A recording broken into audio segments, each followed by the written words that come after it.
everyone. Welcome to Commerce Bharati. This side Diksha Saini. Students, मैंने last lecture में आपको बताया था कि हम किस तरीके से बेसिक डेटा को कलेक्ट करते हैं और आज के लेक्चर में मैं आपको बताऊंगी कि किस तरीके से हम सेकेंडरी डेटा को कलेक्ट करेंगे.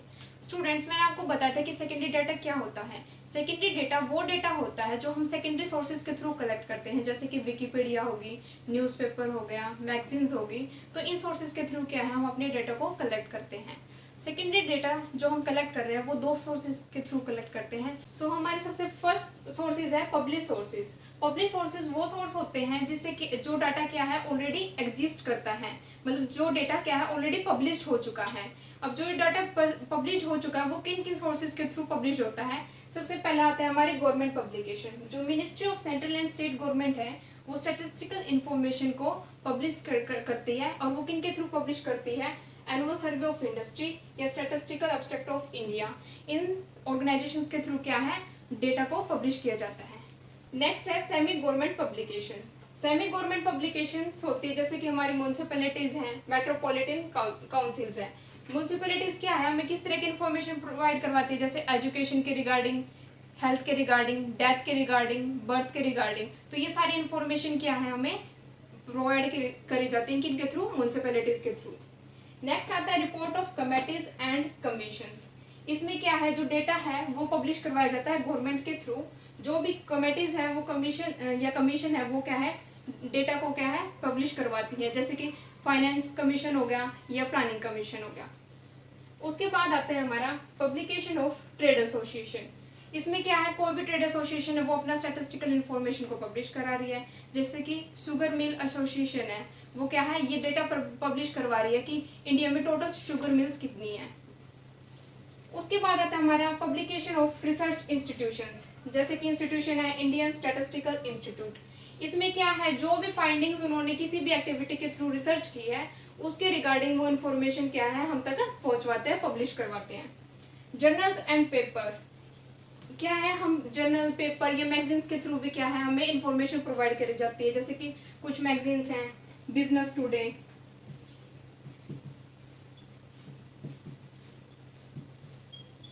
या डेटा क्वेस्ट. नेक्स्ट हमारा publication of research scholars. Research scholars में क्या होता है, वो किसी पर्टिकुलर चीज के ऊपर क्या होता है रिसर्च कर रहे होते हैं, और जो उनको रिसर्च से जो भी फाइंड मिलता है, उस जो भी उन्होंने वर्क किया इस रिसर्च के ऊपर, तो उसके बारे में क्या है हमें इंफॉर्मेशन प्रोवाइड की जाती है.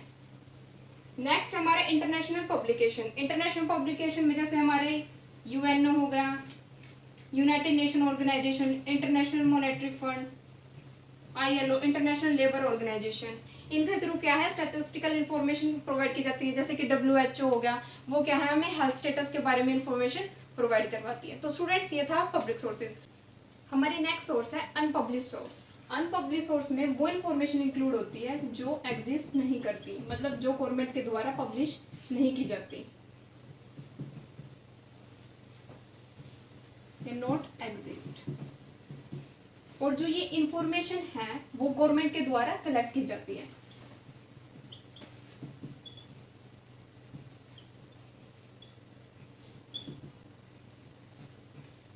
जो इंफॉर्मेशन गवर्नमेंट के द्वारा कलेक्ट की जाती है वो सेल्फ यूज के लिए कलेक्ट की जाती है, फिर ऑफिशियल रिकॉर्ड के लिए की जाती है. So this information is collected for the self use और for the official record. This all is about unpublished sources. So students, our next topic is precautions in the use of secondary data. जब हम secondary data को collect कर रहे होते हैं तो हमें कौन कौन सी सावधानियां बरतनी चाहिए. अब क्या होता है, जब हम डेटा को कलेक्ट कर रहे हैं हमारे माइंड में ये क्वेश्चन राइज होता है कि वो जो डेटा हम कलेक्ट कर रहे हैं वो रिलायबल है या नहीं है, हमारे जो इन्वेस्टिगेशन से रिलेट करे गए नहीं.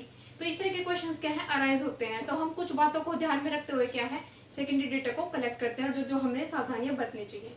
अब देखो, सबसे पहला पॉइंट है ability of the collecting organisation. हम ये देखेंगे जो डेटा ऑलरेडी कलेक्ट हो चुका है उस ऑर्गेनाइजेशन की एबिलिटी क्या थी, मतलब जब इन्वेस्टिगेटर ने वो डेटा कलेक्ट किया था उस टाइम पे वो इन्वेस्टिगेटर एक्सपीरियंस था, उसको नॉलेज थी या नहीं थी. अगर कोई ऐसा अनएक्सपीरियंस्ड पर्सन ने, इन्वेस्टिगेटर ने वो डेटा कलेक्ट किया है तो वो डेटा हमें सोच समझकर अभी यूज करना चाहिए. नेक्स्ट हमारा ऑब्जेक्टिव एंड स्कोप. जब पहले क्या है, इन्वेस्टिगेटर ने वो जो डेटा है वो कलेक्ट किया था, वो किस ऑब्जेक्टिव के साथ कलेक्ट किया था। अगर उसका जो पर्पस था, जो ऑब्जेक्टिव था, अगर वो अलग है और आपका अलग है, तो आपको वो डेटा नहीं यूज करना चाहिए। नेक्स्ट पॉइंट है हमारा मेथड ऑफ कलेक्शन। इसमें हम ये देखेंगे जो ओरिजिनल इन्वेस्टिगेटर है उसने किस मेथड से डेटा को कलेक्ट किया था, ये क्या उसकी नेचर ऑफ इन्वेस्टिगेशन थी और हमारी नेचर ऑफ इन्वेस्टिगेशन क्या है। अगर हमारी और उसके जो नेचर ऑफ इन्वेस्टिगेशन सेम रहेगी तो हम उस मेथड को यूज करेंगे, उस डेटा को हम यूज कर सकते हैं। उसके बाद आता है हमारा time and conditions of collections.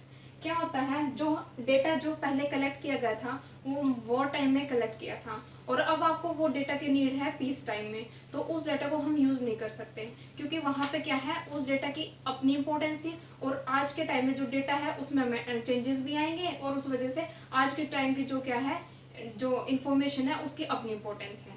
Next है हमारा डेफिनेशन ऑफ द यूनिट।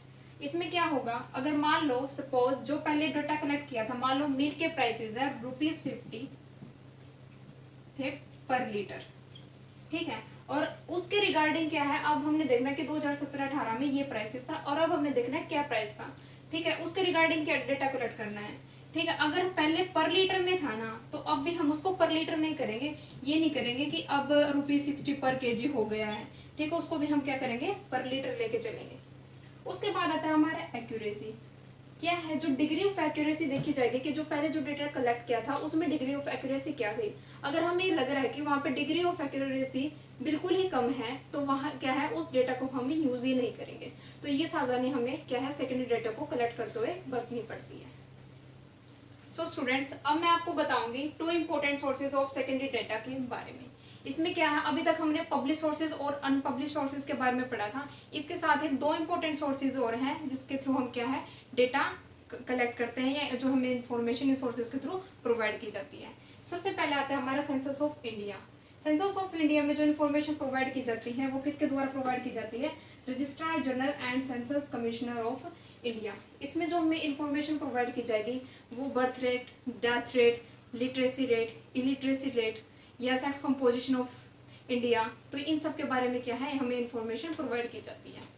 उसके बाद आता है हमारा reports and publications of NSSO. अब ये एनएसएसओ क्या है, NSSO national sample survey office. NSSO एक गवर्नमेंट ऑर्गेनाइजेशन है जो किसके अंडर वर्क करती है, ministry of statistics and programme implementation. ये हमें इंफॉर्मेशन प्रोवाइड करवाएगी क्या क्या एम्प्लॉयमेंट या अनएम्प्लॉयमेंट स्टेटस है इंडिया के लोगों का, या कह सकते हैं क्या हाउस होल्ड इनकम है इंडिया के पर्सन्स की। सो स्टूडेंट्स, आज हमने पढ़ा है कलेक्शन ऑफ सेकेंडरी डेटा के बारे में। नेक्स्ट लेक्चर में मैं आपको बताऊंगी सेंसस एंड सैंपल मेथड के बारे में। So students, thanks for watching this video. Don't forget to subscribe the channel and press the bell icon to get more notification.